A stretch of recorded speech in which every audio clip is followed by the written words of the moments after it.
Merci pour votre fidélité d'écoute à Nana FM et bienvenue au deuxième numéro du débat de Nana FM de cette semaine. Mesdames et messieurs, bonjour. Sûrement, mais lentement, nous nous dirigeons vers les 13e journées de l'Ordre des pharmaciens du Togo qui auront lieu du 10 au 12 novembre prochain à l'hôtel du 2 février. Sécurisation du secteur pharmaceutique au Togo, défis et perspectives, c'est le thème retenu pour l'édition 2022 des journées de l'Ordre des pharmaciens du Togo. Ce matin, pour parler de ces journées, je reçois sur ce plateau Dr Jean-Pierre Losandrake. Il est pharmacien d'officine. Docteur, bonjour.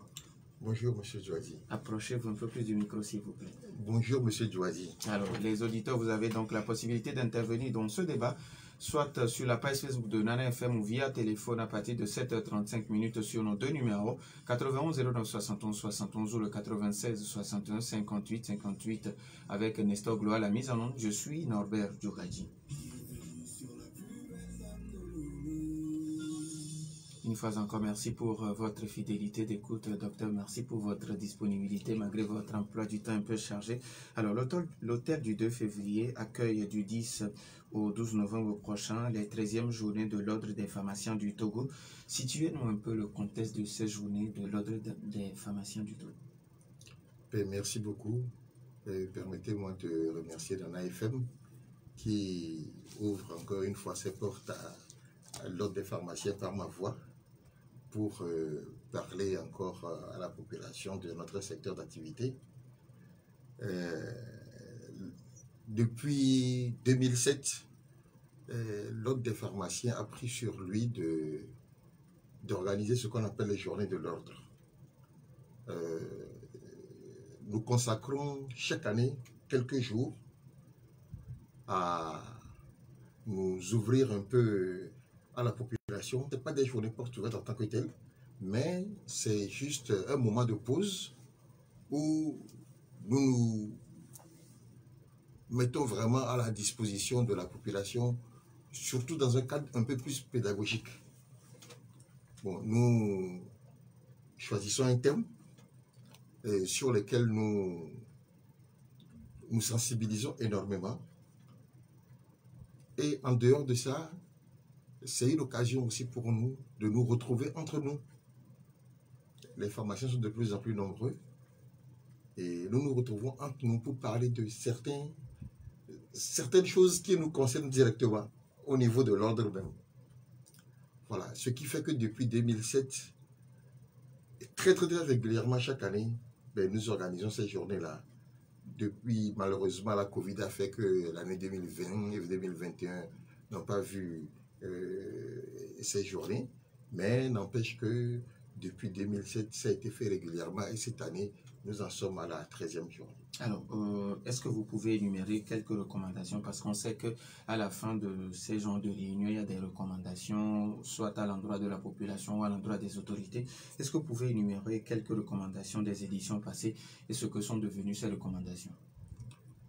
Alors, évidemment, comme vous devez l'imaginer, il y a eu plusieurs thèmes depuis 2007 et effectivement, à chaque fois, il y a une litanie de recommandations et très souvent, ce sont des recommandations qui sont généralement pertinentes. Et effectivement, nous essayons de faire un suivi pour que ce ne soit pas des journées organisées comme ça en l'air et une fois terminé, on referme la porte et on attend l'année prochaine. Ainsi, nous avons eu à faire beaucoup de recommandations. Je peux vous en citer quelques-unes. Alors, je ne sais pas si vous savez maintenant que quand vous allez dans une pharmacie, quand vous demandez un antibiotique, comme ça sans ordonnance, il est très difficile de l'avoir. Et on vous demande toujours d'aller voir un médecin, de ne pas prendre un antibiotique comme ça en automédication. Et bien ça, ce sont des recommandations des journées parce qu'effectivement, la résistance aux antibiotiques dont vous avez sûrement entendu parler est un phénomène mondial.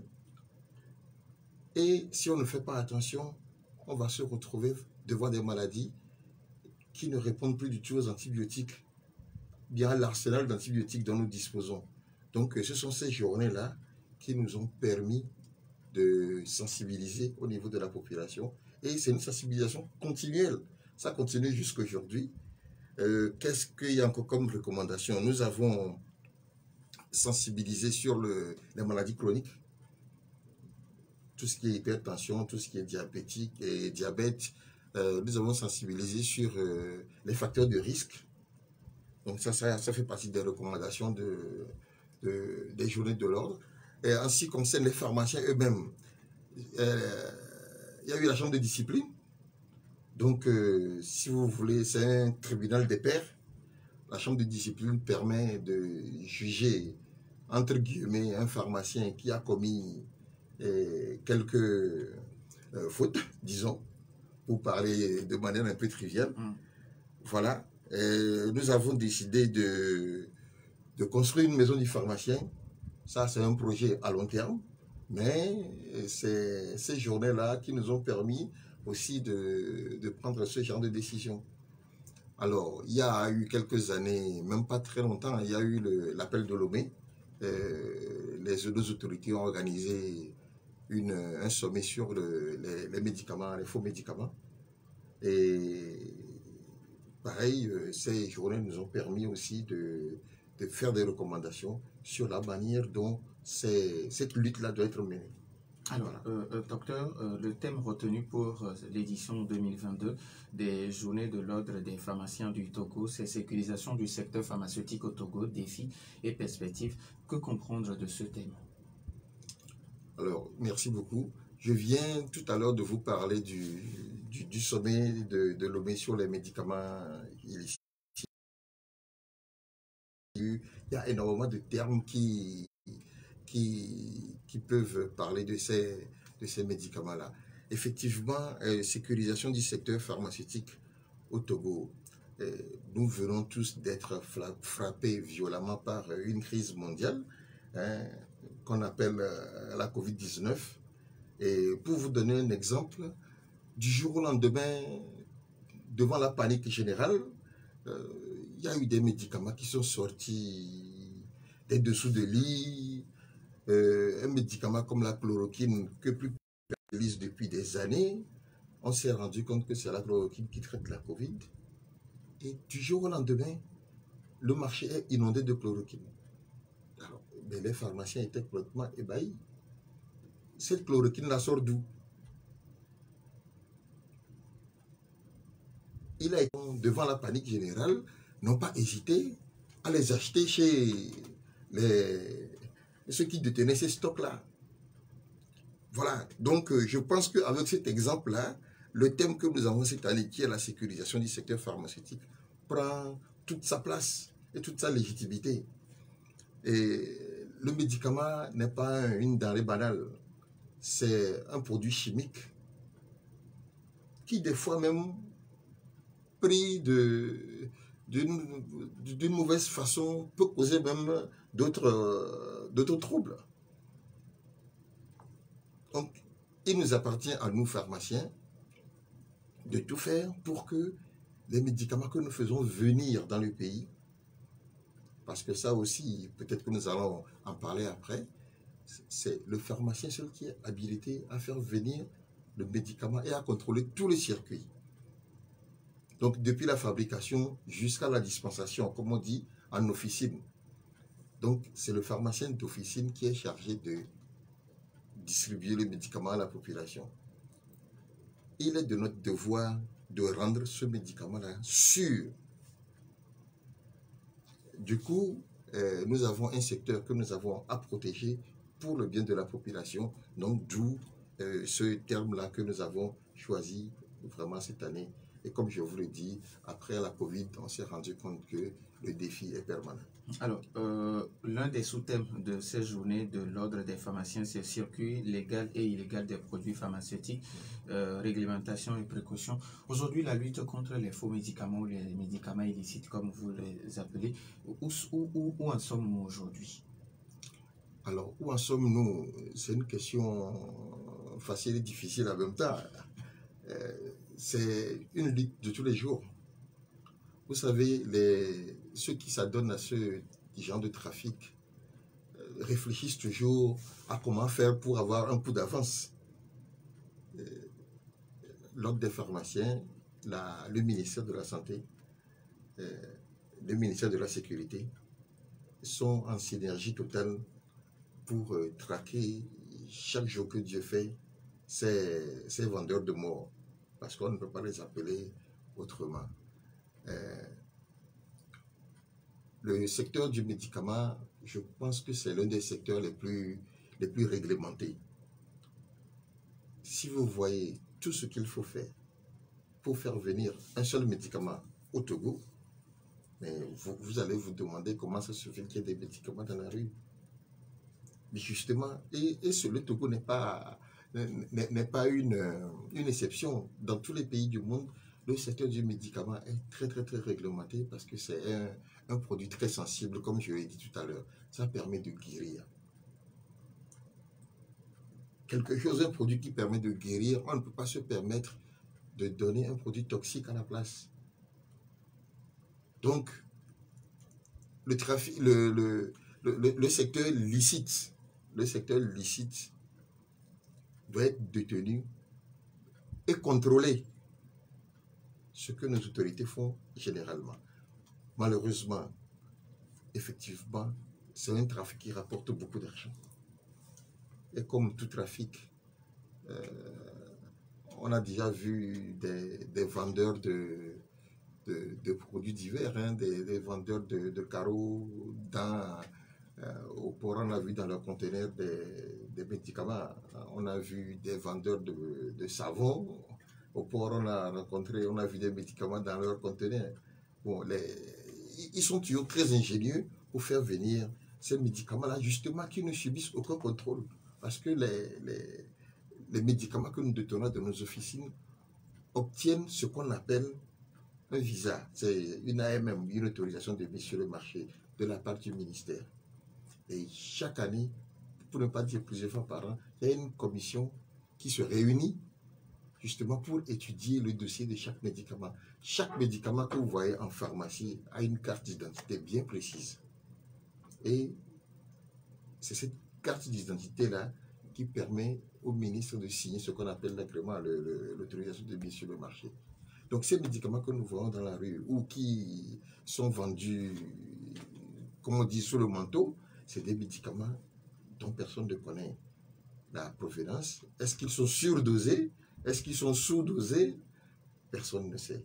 Et on ne peut pas laisser nos populations prendre le risque de prendre ces médicaments-là tout simplement parce que c'est moins cher. Alors, docteur, il y a certaines personnes qui pensent que les causes qui sont dues à ce phénomène, c'est d'abord l'absence d'officines sur l'ensemble du territoire national et la pauvreté. Est-ce que vous êtes d'accord avec ces deux causes-là?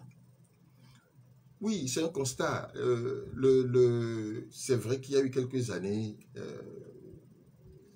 la plupart des pharmacies étaient à Lomé, mais je suis sûr qu'en vous déplaçant actuellement dans tout le Togo, depuis Sinkassé jusqu'à Tsévié, il y a énormément de pharmacies qui s'installent. Ce n'est pas fini. Le travail continue pour que le maillage territorial soit le plus étendu possible. C'est vrai. Il y a encore des zones entières du Togo qui ne sont pas encore couvertes. Mais je vous promets que l'ordre et le ministère veillent pour que le médicament soit le plus proche possible de nos patients. Bon, maintenant, en ce qui concerne la pauvreté. La pauvreté.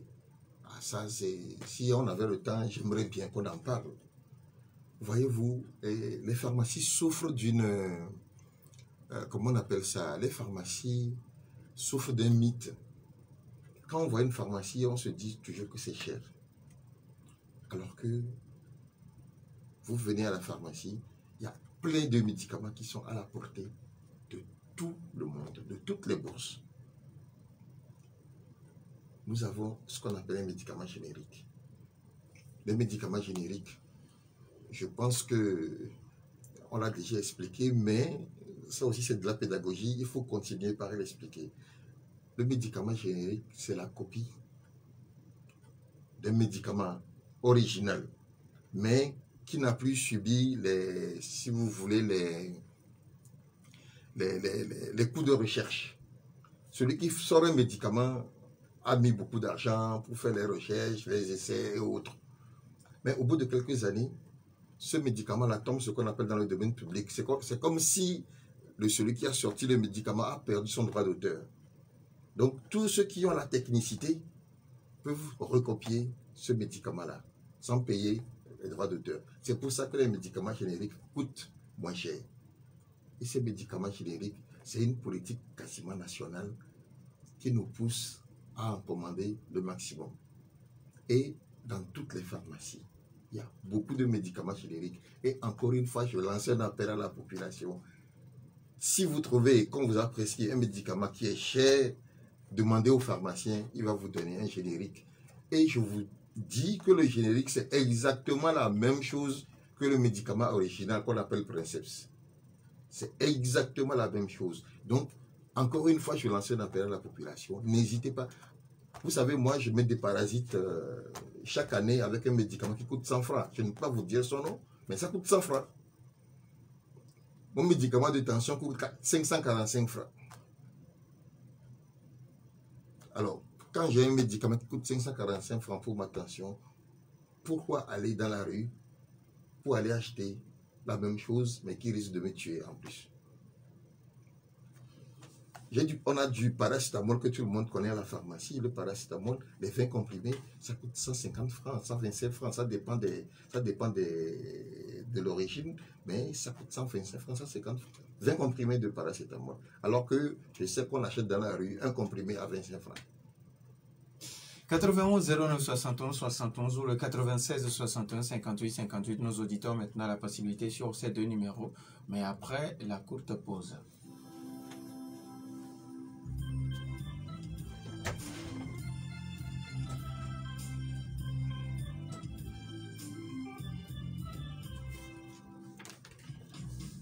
Philo 228, la boutique est ouverte. Prestigieux magasin de vente des plus grands créateurs de mode africain. Vous y trouverez les réalisations de Desmo Design, Jacques Logo, Echemoua Mustafiri, Victoria Grace, Adama Paris, Catio Eleganza, les hommes de Fauvette et Pierre. Philo 228, la boutique. La couture a enfin son espace. Boulevard de la Victoire à Tours, protestant, à côté de Computer Boost. Infoline 00228 90 43 74 75. Vous avez des fêtes là, vous savez, 228. La boutique. Puisque comme je suis un ancien, moi, je connais un peu les choses. Je peux improviser.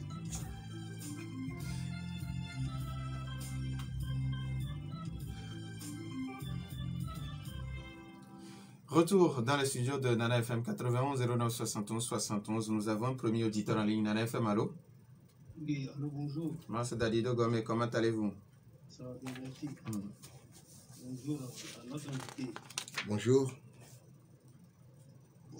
Sur BBC, que je suis souvent, il y a un jeune développeur africain qui a conçu un logiciel qui permet la traçabilité des médicaments depuis le laboratoire jusqu'au distributeur, voire même dans les pharmacies.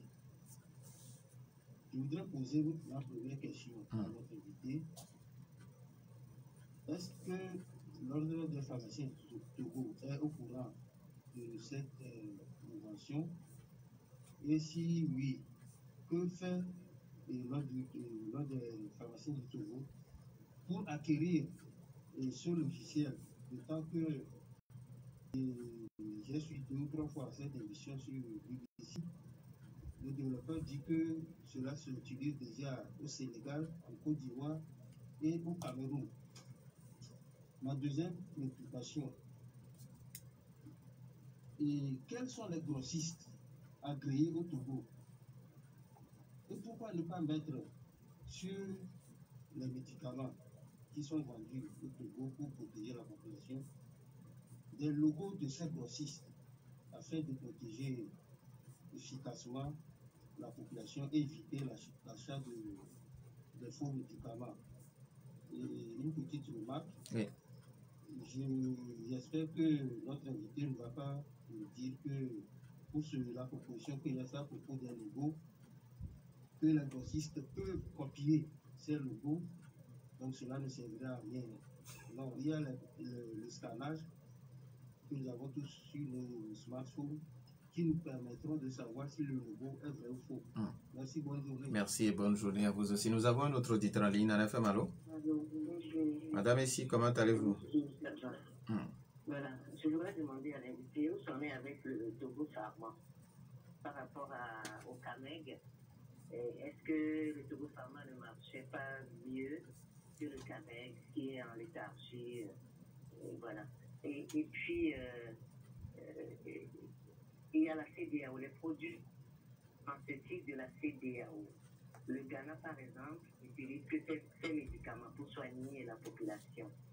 Et puis, ces médicaments moins chers, beaucoup moins chers, 100 francs, 200 francs, ça nous guérit valablement par rapport aux produits français. Et puis, qu'est-ce que j'allais dire? Même l'Inde, les produits de l'Inde, de la Chine, tout ça là, c'est à moindre coût par rapport aux produits français. Et pourquoi vous les appelez des médicaments, comment vous les appelez même, qu'on traque les gens? On n'a pas la sécurité sociale au Togo. On devrait l'avoir, mais on ne l'a pas. Donc on n'a pas de moyens, on est pauvre. Et puis voilà, moi-même, je prends ces produits-là pour me soigner. Merci, madame ici. Merci beaucoup à madame ici. Nous avons un autre auditeur en ligne, Nana FM, allô? Allô? Tata Raguel, bonjour. Oui, bonjour, monsieur Norbert. Oui, allez-y. Bonjour, monsieur le pharmacien. Bonjour, madame. Je salue toute la pyramide auditeur du Christ. Bon, moi, je suis venu pour demander notre pharmacien invité que, compte tenu de la pauvreté de ce pays, on est tellement pauvre que même charbon, 200, on n'arrive pas à payer. Qui n'aime pas de bonnes choses? Tout le monde aime la bonne chose. Mais compte tenu de la pauvreté, tu vas voir de bonnes choses et passer à côté. Pourquoi ne pas enlever les médicaments pour vendre, pour aider les gens? Par exemple, Pyram, c'est un bon médicament antibiotique, mais ça fait 7500. Actuellement, ça va à 8000. Parce que moi, c'est ce que mon docteur me prescrit souvent. Et ça travaille bien. Frémig, c'est un bon médicament, mais c'est trop cher. Qui peut payer? Si moi, je me suis devenu pour payer, mon second, lui peut payer, mais lui aussi, il a mal à quelque part. Il est obligé d'aller payer au bord de la route. Si vous voulez que tout le monde passe à la pharmacie, il faut faire ce que nous voulons. Aidez-nous à la pharmacie. Par exemple, si un médicament qui a 8000, ça donne 4 plaquettes, pourquoi ne pas vendre ça en détail? Qui va refuser? Merci.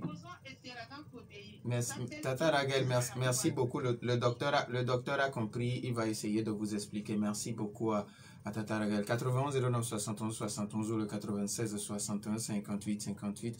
Les auditeurs ont toujours la possibilité sur nos deux numéros. Alors, docteur, on va commencer avant que d'autres auditeurs n'appellent. Mas Dadido Gomier. Ok, nous avons un autre auditeur en ligne. Nana FM, allô? Allô? Alma, bonjour. Bonjour, Jean-Pierre. Comment allez-vous? Je me sens très bien. Oui, allez-y. Bonjour à notre invité. Bonjour, monsieur Armand. Il est clair que les produits génériques sont nettement moins chers et à la portée de nos populations.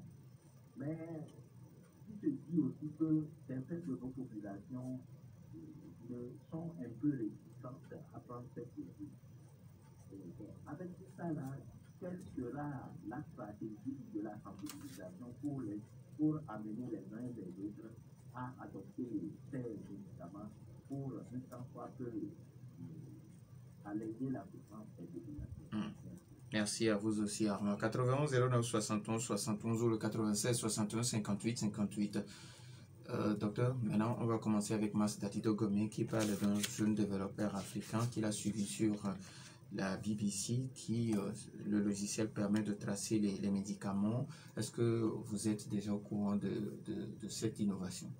Oui, je remercie Max pour sa question. Effectivement, généralement, on voit ce genre de produits qui sont mis sur le marché. Et effectivement, bon, ce n'est pas encore arrivé chez nous, ce n'est pas encore très usuel. Bon, il dit que c'est utilisé au Sénégal, au Cameroun, peut-être, hein, mais je peux lui affirmer que ce n'est pas utilisé à grande échelle.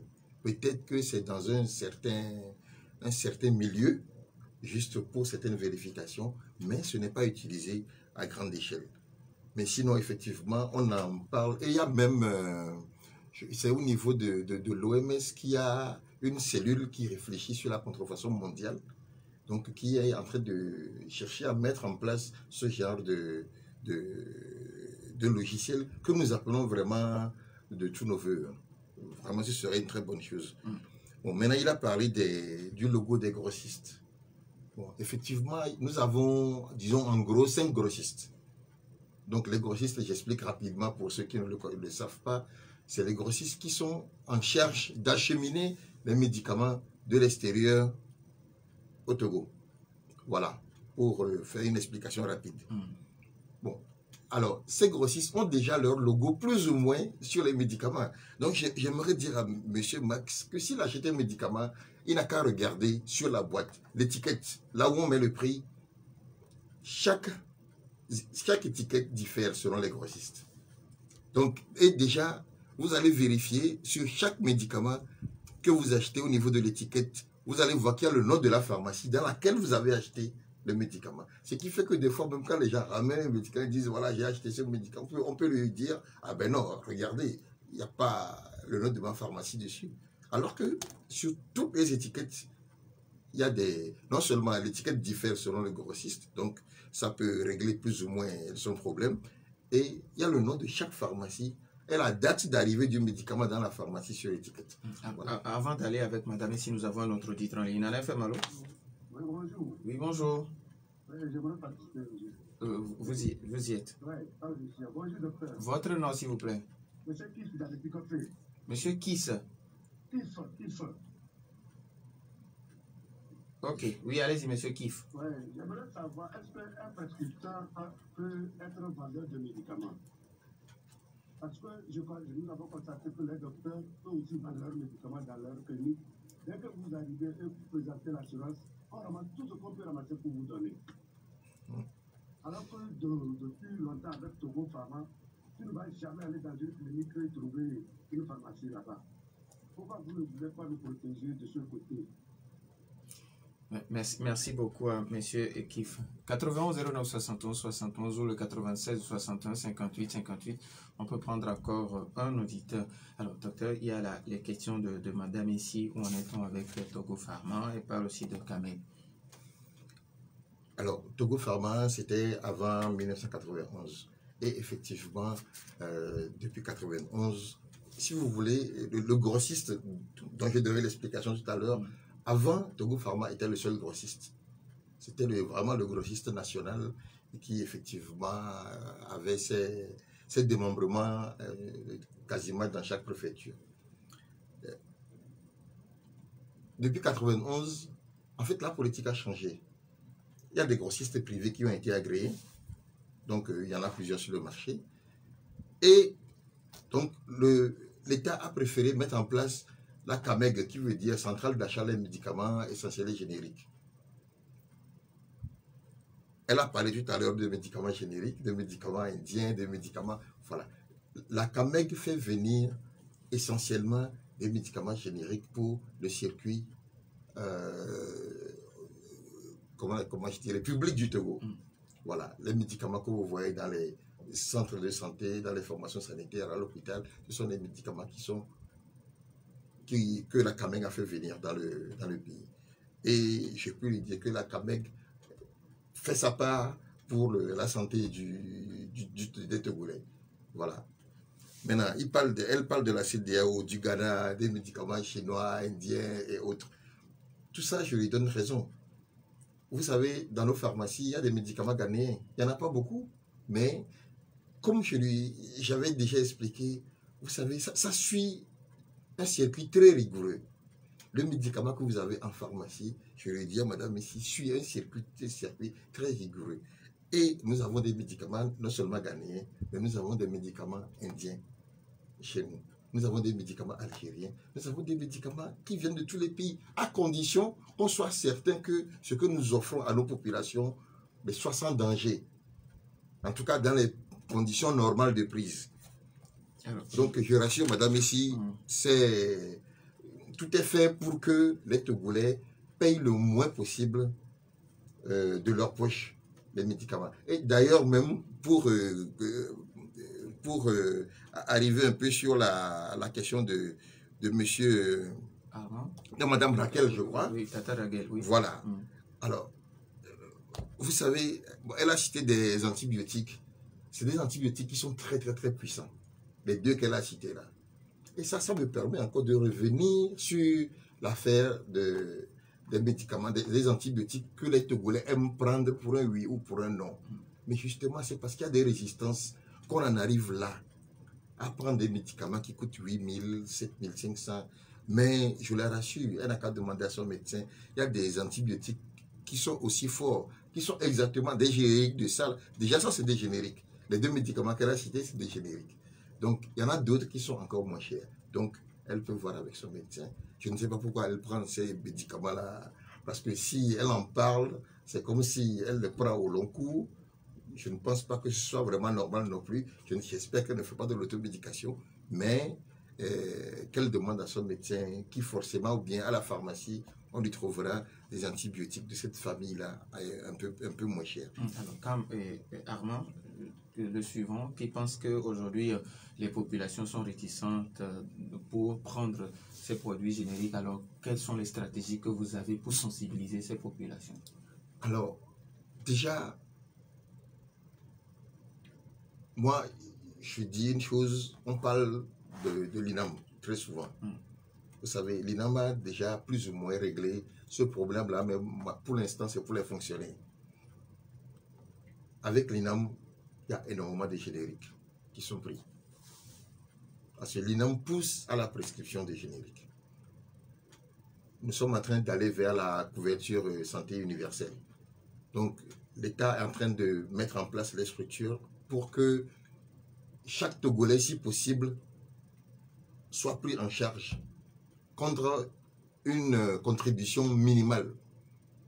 Si tu tombes malade, dès que tu ajoutes tes cotisations, tu vas à l'hôpital, tu vas à la pharmacie, tu prends tes médicaments. Je pense qu'il n'y a pas meilleur moyen pour permettre à chaque Togolais d'avoir un accès facile à la santé. Donc, à mon avis, ça va être vraiment le Saint Graal, ça va être le top du top, qui est une santé et une couverture santé universelle. Ça existe dans quelques rares pays, souvent les pays du Nord le font, le pays l'un des plus généreux, on le sait, c'est en France qu'il y a la sécurité sociale quasiment pour tout le monde. Il y a certains pays africains qui le font, je connais plus ou moins le cas de l'Algérie, où tous les Algériens quasiment sont assurés. Donc d'ailleurs, même ça règle les problèmes des médicaments de la rue. Parce que quand vous savez que vous allez à l'hôpital, on vous prescrit une ordonnance que vous allez prendre directement en pharmacie, il n'y a aucune raison. De toute façon, dans la rue, on ne vous fera pas de reçu, ni on ne vous remplira de prise en charge. Donc c'est à la pharmacie, dans le circuit officiel, qu'on fera ça. Donc pour sauter vraiment, pour faire un gros bond, je dirais à M. Armand que la stratégie ultime, le top du top, c'est la couverture santé universelle. Mais sinon, pour l'instant, avant d'en arriver là, nous sensibilisons tous les jours. Et quand quelqu'un vient à la pharmacie, il se plaint du coût de son ordonnance, on lui propose de lui trouver des équivalents en générique. Et je le répète encore une fois, c'est exactement les mêmes produits, dans les mêmes conditions d'utilisation, et c'est des médicaments qui sont sûrs. Alors, par rapport à la question de M. Kif, qui demande est-ce que le prescripteur peut être en même temps le vendeur? Alors, ça, comme lui-même, il peut le deviner, non. Quand on va voir un médecin, un infirmier, une sage-femme, il n'est pas normal qu'à la fin de la consultation, que lui-même, il sorte de son tiroir des médicaments qu'il vous vend. ça veut dire déjà que si la définition du médicament, illicite du médicament trafiqué, c'est le médicament qui est sorti du circuit normal. Le circuit normal ne passe pas par le médecin. Le circuit normal passe du grossiste à la pharmacie ou bien dans une structure tenue par un pharmacien. Il y a des hôpitaux. Dans les hôpitaux, il y a des pharmacies. Si le malade va prendre le médicament dans cette pharmacie-là, je comprendrai, mais il n'y a aucune raison que vous donnez de l'argent à un prescripteur contre médicament dans son cabinet. Alors, docteur, dans ce cas, qu'est-ce qu'il faut faire? Ben, qu'est-ce qu'il faut faire? Qu'est-ce qu'il faut faire? Je pense que c'est un problème qui, malheureusement, mine beaucoup de gens. Et nous le déplorons tous les jours. Nous le déplorons tous les jours. Mais qu'est-ce qu'il faut faire? Il faut sensibiliser au niveau des différents corps de métier. Il faut sensibiliser les médecins, les infirmiers, les sages-femmes, les assistants médicaux. C'est juste ça. Nous faisons tous partie du même ministère. Nous faisons tous partie du même ministère. Et je pense que certains qui le font, ils doivent tout simplement revoir un peu leur manière de faire. Et ça aussi, encore une fois, la couverture santé universelle va régler ce problème. Depuis qu'il y a INAM, moi, je ne vois plus personne venir d'un hôpital pour me dire que celui-là, le médecin me l'a déjà donné, ou bien l'infirmier me l'a déjà donné. C'est un problème qui est réglé automatiquement par l'INAM. Alors, quand vous parlez de couverture de santé universelle, ce n'est pas tout le monde qui a aujourd'hui la possibilité d'y adhérer. Et puis, lors des journées de l'Ordre des pharmaciens du Togo, vous allez en débattre. Est-ce que c'est pour donner la possibilité à toute la population d'y adhérer? Oui, déjà, vous savez, tout ce qui est décret, arrêté, je pense que c'est déjà pris par le gouvernement. Et comme vous pouvez l'imaginer, ce n'est pas une mince affaire. On a commencé par les fonctionnaires. Il y a l'INAM a déjà 7, 8, 10 ans, je crois. En tout cas, ça commence à dater. Et ça fonctionne relativement bien, pour ne pas dire que ça fonctionne très bien. Entre-temps, on a intégré les artisans. Et actuellement, on commence à recruter un peu plus dans le privé. Je sais que certains du privé commencent à rentrer dedans. Mais le problème, c'est que si on veut couvrir toute la population, vous imaginez que c'est un travail gigantesque et malheureusement, qui nécessite malheureusement beaucoup de préparation. Mais actuellement, le travail est en cours. On croise juste les doigts que ça se fasse rapidement. Alors, lors des 13e journées de l'Ordre des pharmaciens du Togo, l'un des sous-thèmes également, c'est le médicament, bien s'informer pour mieux l'utiliser. Est-ce que vous allez sensibiliser les populations, les participants à mieux s'informer par rapport aux médicaments avant de les prendre? Effectivement, c'est un objectif très important pour nous. Et vous savez, comme je le fais actuellement, sur toute l'étendue du territoire, que ce soit à Palimé, à Tapamé, Kara, Sokode ou Dapaon, nos confrères sont dans les radios locales en train de parler du médicament actuellement aux populations, soit aujourd'hui, soit dans les jours qui suivront. Et nous parlerons tous et nous sensibiliserons effectivement sur l'importance du médicament. Ce n'est pas une denrée normale. Donc, ça doit être pris dans le lieu approprié et dans les conditions appropriées. Un médicament n'est pas une denrée normale. Et c'est de notre devoir, non seulement de le sécuriser, de le faire venir dans les bonnes conditions, mais de permettre aussi à nos populations de les utiliser dans le but recherché, c'est-à-dire la guérison. Alors, sur la page Facebook de Nana FM, il y a un auditeur qui demande, est-ce que tout le monde a la possibilité de prendre part à cette journée? Alors non, tout le monde n'a pas la possibilité de prendre part aux journées de l'ordre. Nous faisons appel aux journalistes qui pourront relayer notre message. Mais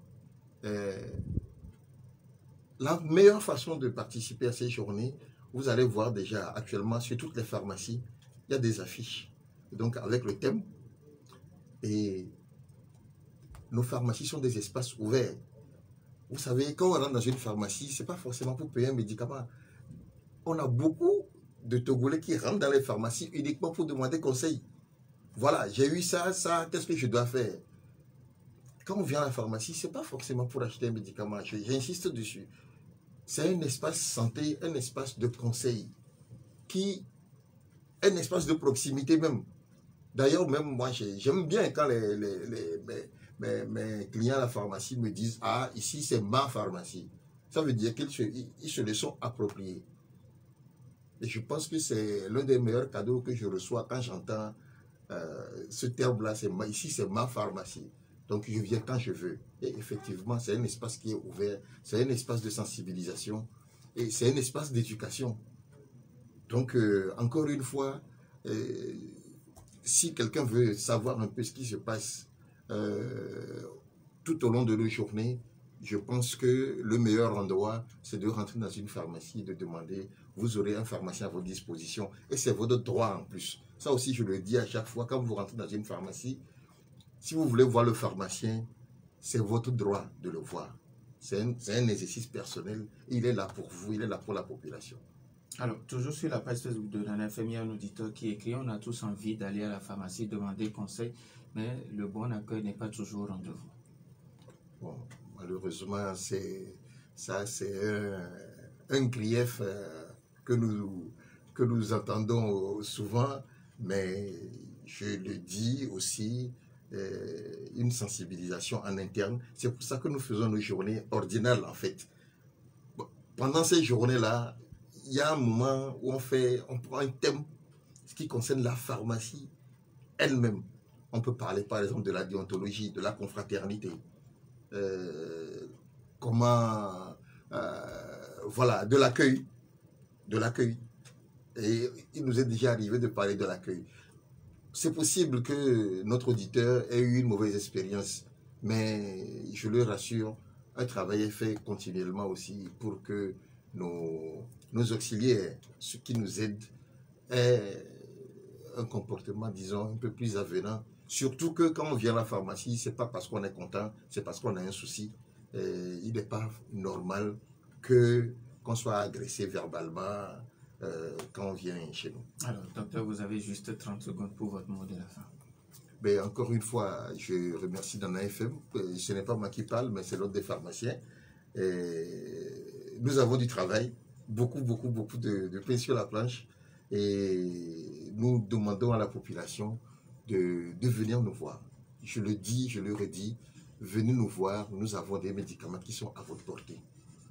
Et nous faisons tout pour que ces médicaments-là soient sûrs, qu'ils soient de qualité et qu'ils vous soient offerts avec le sourire qui peut déjà vous guérir à moitié. Nous disons merci au docteur Jean-Pierre Losson-Draquet, pharmacien d'officine, qui nous parlait des 13e journées de l'Ordre des pharmaciens du Togo qui auront lieu du 10 au 12 novembre 2022 à l'hôtel du 2 février. Merci également à Nestor Glo pour la mise en onde. Je suis Norbert Douradi. Bonne suite de nos programmes. Merci beaucoup.